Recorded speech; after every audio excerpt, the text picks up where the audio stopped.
Hello guys, দেখো বন্ধুরা, সকালবেলা কে এসেছে আমার দরজার সামনে, কিভাবে তাকিয়ে আছে, আমার ভয় করছে। তুই কি জন্য এসেছিস এখানে? দেখো,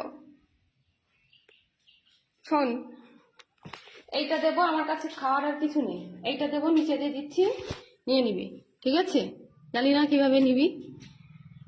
এনে বাবা, এইটা নে। ওপর দিয়ে বের কর, ওপর দিয়ে, ওপর দিয়ে, ওপর। আহা, পড়ে গেল বাবা, দাঁড়া। দিচ্ছি, দিস না, দেবো না কিন্তু কিছু। ওখানে দাঁড়িয়ে থাক, দিচ্ছি খেতে, আর তুই এরকম করছিস। দাঁড়া, এখান দিয়ে দিচ্ছি, এনে।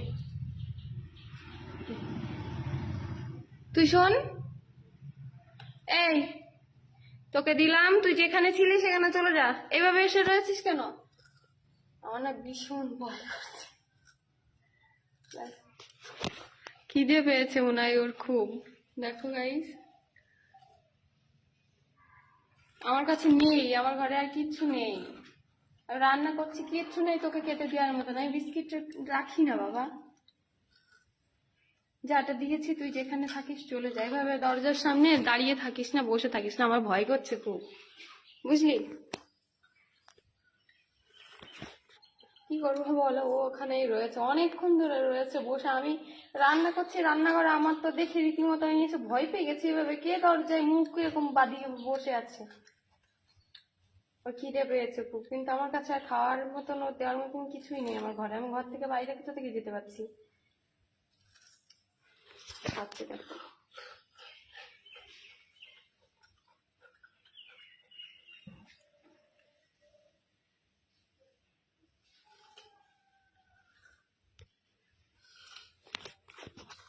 এই, আমার দিকে তাকা, তাকাবি তো?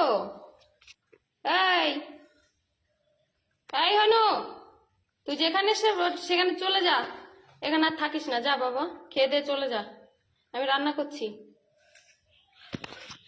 দেখি এইভাবে তো দিলাম, ও কি করে? আমার না ভীষণ ভয় করছে। ভাগ্যিস আমার গ্রিলটা অনেক সময় খোলা থাকে, খোলা নেই, আমার ভীষণ ভয় করে। ও খিদে পেয়েছে বলে এসছে, আমি সেটাও বুঝতে পারছি, আমি ভীষণ ভয় পাই। কাঁদছে, দেখো কেমন খিদে পেয়েছে ওর। জানি না, আমি কোনো জিনিস অবহেলা করি না, ভগবান কার কাছে কি রূপে আসে। তবে আমি একটু ভয় পেয়ে গেছি, প্রথমে আমার কাছে নেই আর কিছু দেওয়ার মতন, তোকে দিয়েছি, দেখি কি করে।